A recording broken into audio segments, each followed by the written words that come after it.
I'm Jamie Hall, of course, joined by Samaritan's Purse Frank King. Frank, how are you doing today?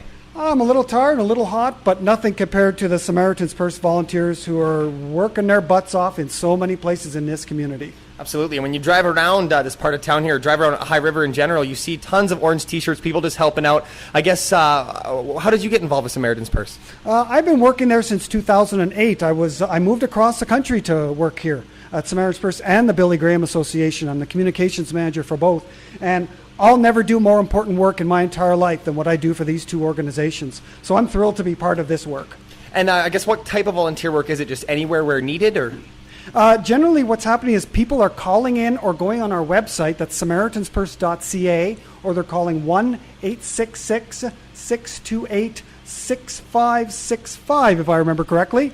And what they're doing is they're getting put on a list, and then we have assessors that come out and take a look at their house, figure out what needs to be done, how many people are needed to do it, and from there we schedule a time, and then through all that, we develop a relationship with that homeowner, because the homeowner is really throwing open his house, or what's left of it, to virtually an invasion of orange shirts. Mm-hmm. Some houses we have 20 Samaritan's Purse volunteers going in and working the whole day in their house. So there's really a strong element of relationship building. And through that, we also have rapid response team chaplains from the Billy Graham Association to come by just to see how the owners are holding up.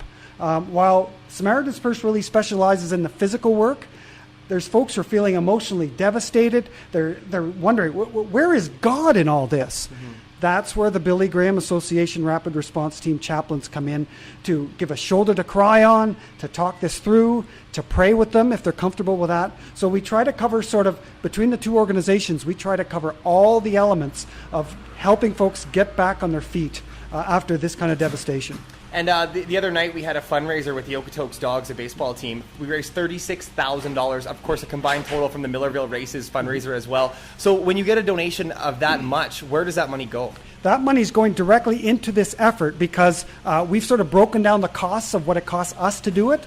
It costs us about $2,000 per house to go in there, remove all the mud, the furniture, the damaged materials, to often strip away the flooring, especially in basements, to remove damaged drywall, sort of to at least 20 inches above the water line, to remove the insulation as well, and then finally to spray down and sanitize all those areas, usually the basements, so that they're free of mold. Mm-hmm. So our whole idea is do all this work, get the house absolutely ready to be rebuilt, so that no one else has to be called in. They can just call in a contractor to start the rebuild. And each house like that costs us about $2,000 to do. So we're extremely grateful to the Okotoks dogs, to all the fantastic dogs fans, because we're going to be here for a while. There is so much work for us to do here.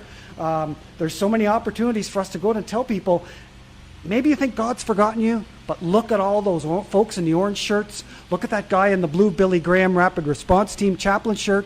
We're just here for just you, and at absolutely no cost to you, the homeowner. So we love being able to go out and tell people, God hasn't forgotten you, because that's why we're here. Absolutely. Hey, thank you so much. The work you guys are doing is absolutely amazing, and I guess all I can say is keep up the good work. Thank you. This is by far and away the largest Canadian disaster response we have ever done. Far and away. So, and it's right in our backyard, so we'd be very foolish if we didn't jump all over this and make ourselves as available as possible. Absolutely. Thank you so much, Frank. That was awesome. Thank you.